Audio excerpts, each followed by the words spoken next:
Hello, my name's Tommy, I work at Velocity Tuning, and today's video is about fuel. So, I'm going to split it in two sections. The first section of this video, we're going to be talking about what you've got at the petrol station, your 95, your 97, your 99.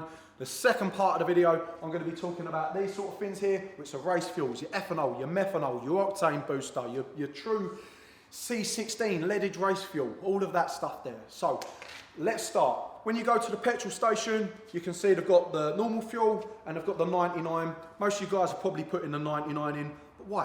What's actually the difference?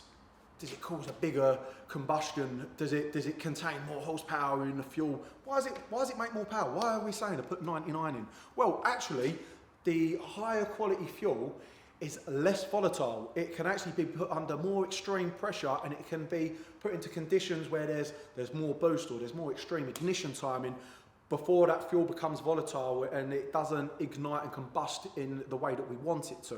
So first thing to mention is octane and RON ratings. If you're in America, you might be mapped for 93. Well, in the UK, we call that 98/99. If you're using 91 out there, well, in the UK, we call that 95. So always look at whether we're talking about octane or RON ratings. Try not to say that with a lisp. So anyway, that's the different types of fuels that we get, and we're talking about the amount of cylinder pressure you can put them under, the amount of ignition timing. So let's just say you're mapped for 99, and you do put 95 in. What's going to happen? Well, what we're more than likely going to see is where you've got your ignition correction, so when it's sparking, that's when the spark plug actually ignites, we're going to see that that's going to be getting retarded. So that's not me being rude. What that means is that it's sparking at a later point. So if you imagine that piston's traveling up and down, when it ignites, we want to try to catch that piston coming back down at the optimum point so that it generates the most pressure. For example, if you push me when I'm already falling, you're not going to be able to push me that hard. If you catch me at the right point, you're really going to be able to push me over. It's the same thing with ignition timing. Most of the time, we're actually chasing the piston back down that bore. The optimum point you really need race fuel to get to. Most of the time, there ain't really many cars out there that can go past what's called MBT, and they can actually be pushed to the perfect point. So we're always running less than optimum ignition timing. But when we go from something like 99 to 95, we're even less ideal than we want to be. And what you would normally see is on a modern car, the NOx sensors, which are like little microphones on the engine, they pick up, they can hear that the sound of the combustion's not correct, and they reduce that ignition timing till it's back at a safe point. Now, if you're mapped for 99 or you're mapped for a race fuel and those knock tables are being played around with, or it's a really hot climate that you're in, or if you're out in a country that's got really bad fuel, sometimes that system doesn't work well enough and you don't want to be relying on it anyway. In those conditions, or if you've got an older car, that's when damage can occur. So you can get things like pre-ignition or detonation. Pre-ignition is where like the tip of the spark plug getting so hot that it's actually igniting the fuel itself, and the piston can still be coming upwards, and it's trying to force it down at the same time, and the rod gets bent. Or what you could find is that you're getting detonation. So instead of it having a nice clean burn on the top of the piston and pushing it down, it's like a minefield. The amount of pressure in that cylinder is much, much higher than it would normally be. The temperatures being generated are much, much higher, and it can melt through pistons and it can put dent marks in it, and it's not a good place to be. So that's why we like to make sure that we're using the correct fuel. Now, it's worth mentioning, if you're not pushing hard on the car and you're just aiming to beat it, the quality of the fuel is not quite as important as it is when you're pushing on the car. For example, if I wanted to go use my M5 and I wanted to drive it up north and I knew I was going to be sitting in 70 mile an hour zones, then I could quite comfortably just put 95 on. I wouldn't, but I could put it in and the car would drive up there absolutely fine. Probably the biggest hindrance to me would be the fact that it's got higher ethanol content, which means the fuel's got a lower calorific value, which means I'm going to get worse MPG.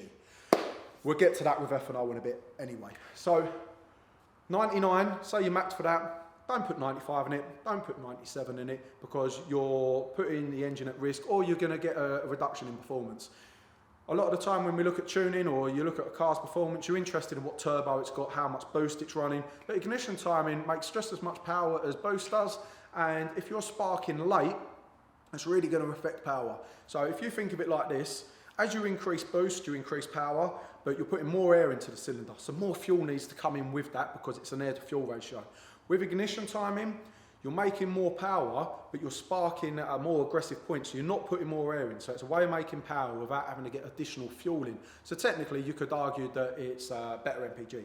It is a lot more risky. You're relying a lot more heavily on the quality of the fuel, and if that's not there or it's not right, you're really going to run into issues. So that's the main difference in making power with boost via making it through ignition timing. Of course, we use both of them, but some people will prefer to rely on one system more heavily than the other sometimes. Next bit, been talking a lot there, jabbering on. So next thing that's worth mentioning is, let's just say you're mapped for 97 or you're mapped for 99 and you go out to Germany and you see they've got 102 on the pump. You think, wow, amazing, I want to use a bit of 102. Can I put 102 in my 99 mapped car? Yes, you can.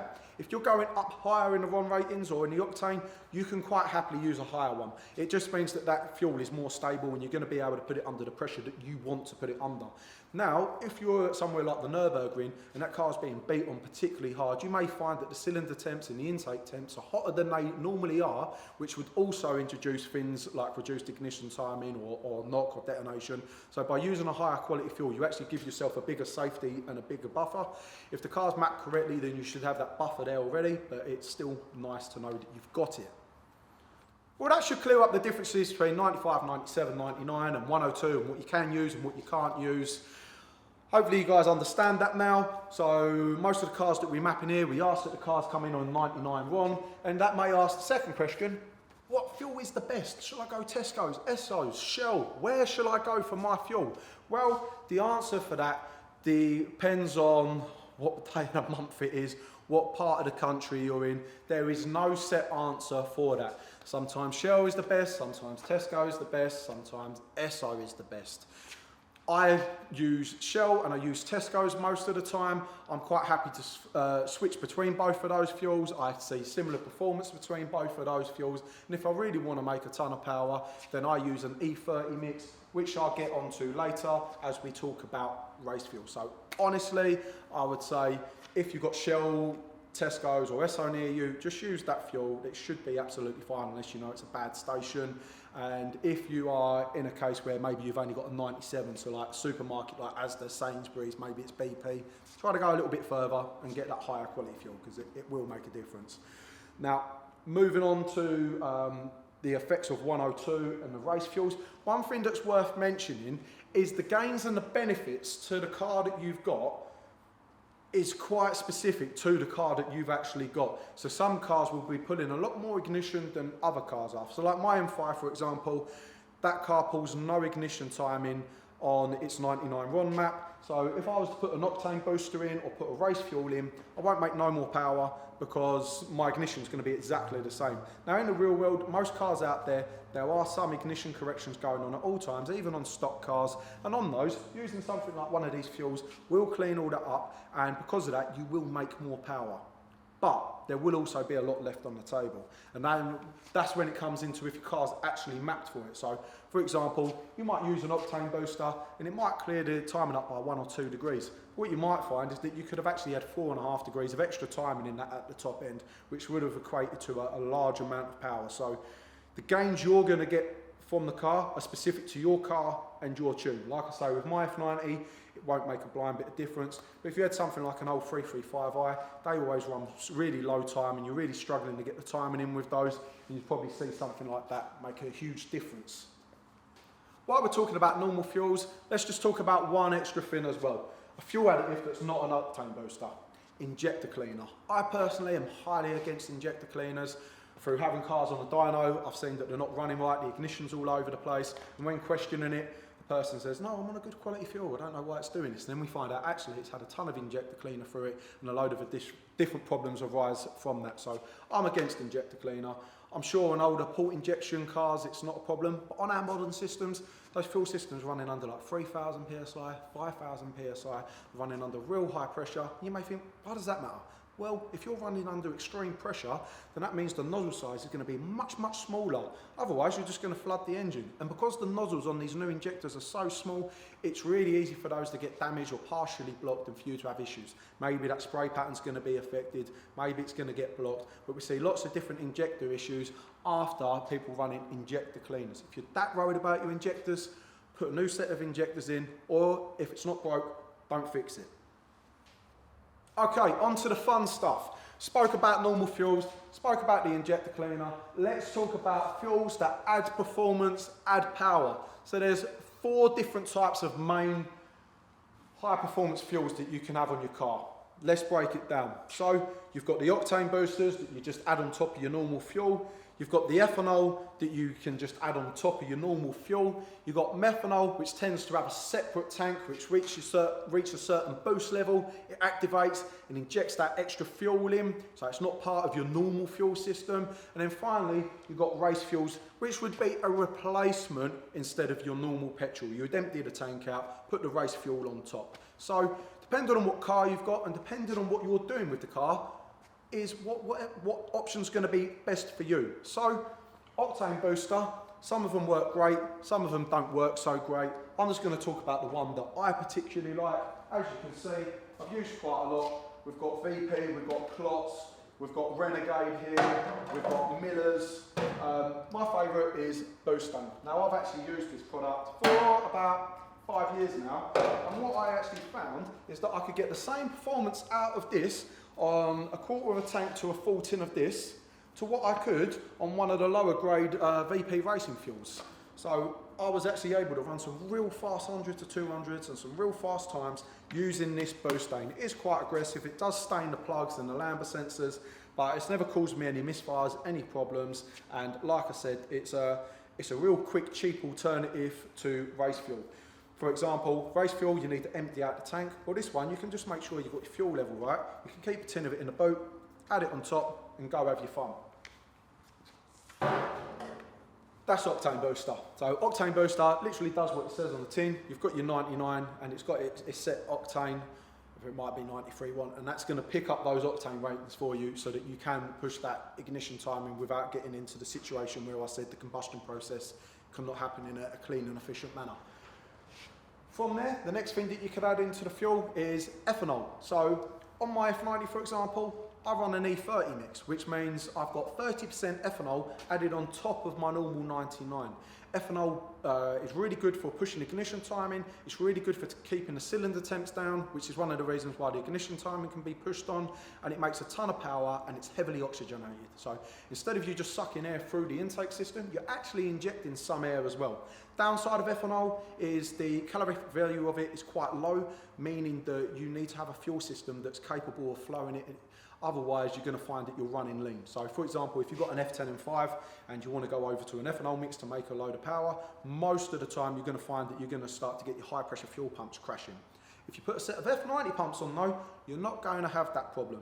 And the same with the S55 guys, M3, M4. If you go put a set of M5 injectors in, the pumps are okay, but the injectors let it down. Put the M5 injectors in, you can then run these ethanol blends. So on my car, for example, I pick up roughly 50 brake horsepower. I could pick up more, but my engine wouldn't be strong enough to do it, and it really makes a noticeable difference to how the car runs, and I weirdly like the smell of it as well. Ethanol is the same type of alcohol that we drink, and it's considered a biofuel. It's made off things like corn, so it's not a fossil fuel. I personally love it. Main disadvantage to it is, being in the UK, we don't have it at the petrol station, so if I want to use ethanol, I need to get my fuel level to the exact right amount. I need to pull over, I need to put it into the tank, I then need to flash the car with a different map so I'm now onto my ethanol mix, and then I can use it, which personally works great for me, because most of the time if I'm doing that, I'm at Santa Pod, or I'm at Race Wars, or I'm doing something particular with the car where I want that extra power. Once the event's done, I'm quite happy to go back onto my 99 run map. Now, on my F10 for example, the fueling system wasn't very strong. So I went over to the next fuel that I'm going to talk about, which is methanol. So methanol is actually a stronger fuel than ethanol. It's actually highly toxic to us as well, and it burns clear. So it's quite a dangerous fuel, and there's a lot of horror stories out there about it. They tend to have their own tanks, and they tend to come on at higher boost. And the advantage of that is, if you want to have this high power quality fuel, you can have it without using it all the time. So while you're driving around normally, you're using no methanol. As you come onto high boost, the methanol kicks in, so you're only using the meth when you want to make the power. Now the benefit of that is, if you're out there driving around a lot, and sometimes you want to be able to put your foot down, you want that power, that methanol is always there in the background, ready for you to go, ready for you to have your fun.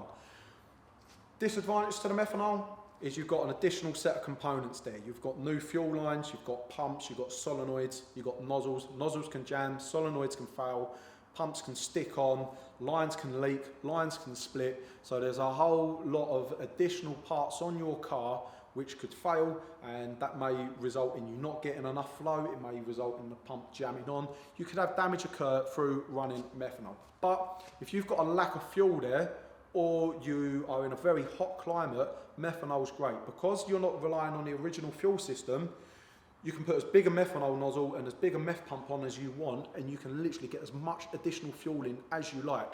Now, in cars that are in hot climates, we do a few cars out in Dubai, it's really hot where they are, and their intake temps go up. As the car gets hotter, it reduces its power. That's why we use things like intercoolers. When you have meth being injected before the engine, it's freezing cold, by the way. The sensors see it, they see that the car's colder, they feed in more power, so you've now got tons more octane, the car's running cooler, and it's really, really good, like I say, for guys that are out in hot climates. Okay, that's 3 types of fuel covered. Let's get on to the 4th one, and that is the true race fuel. So all of these are technically race fuels, but this is actually what I would consider race fuel. So my go-to is normally MS109. You can see we've got some Sonico GSE here. This is 109 rated as well. You can get fuels that are rated higher, that are leaded. You can get fuels that are rated lower. Some of them have real high oxygen content. Some of them have high ethanol content. There's lots and lots of different types, and you need to check what you're buying. The benefit of this fuel is methanol, you haven't got to worry about one of the components failing. Ethanol, you usually don't have to worry about getting the mix right, or worrying about, can my fueling system handle this, because this requires the same amount of flow as a normal fuel, and it's a lot safer. You can just empty out your tank, wait till you're low, put this in on top. It's a lot more simplistic. And even if you map just for normal 99.1, like I say, same as the octane boosters, that'll clean up your timing and you will make more power on it. So out of all the different additional fuels, I would say that that is the safest option out there. Now, when it comes to methanol and ethanol, for what I see in this workshop, they make very similar power. If someone gets me to do a E30 mix or a methanol mix on an F10 or on an S55, I'm normally hitting about the same sort of power. I can feed in about the same amount of ignition, I can feed in about the same amount of boost, and the numbers are going to be very similar. When it goes over to something like MS109 or a race fuel like that, I do find that it is equivalent to a higher ethanol blend. So if you was running E85, for example, you might be able to make a smidge more power than someone on MS109, but they're very level, they're very close. So hopefully this information has been handy for you guys. If you're there with a car and you're thinking of putting a hybrid turbo on or a big fuel pump, or you're thinking, I'm putting 99 in, but I don't even know why I'm bothering, hopefully this video clears that up for you. So thank you for listening. Hopefully I didn't bore you too much, and hopefully I didn't go too far down a rabbit hole getting all scientific, but thank you for watching, and if you want more content like this, please subscribe.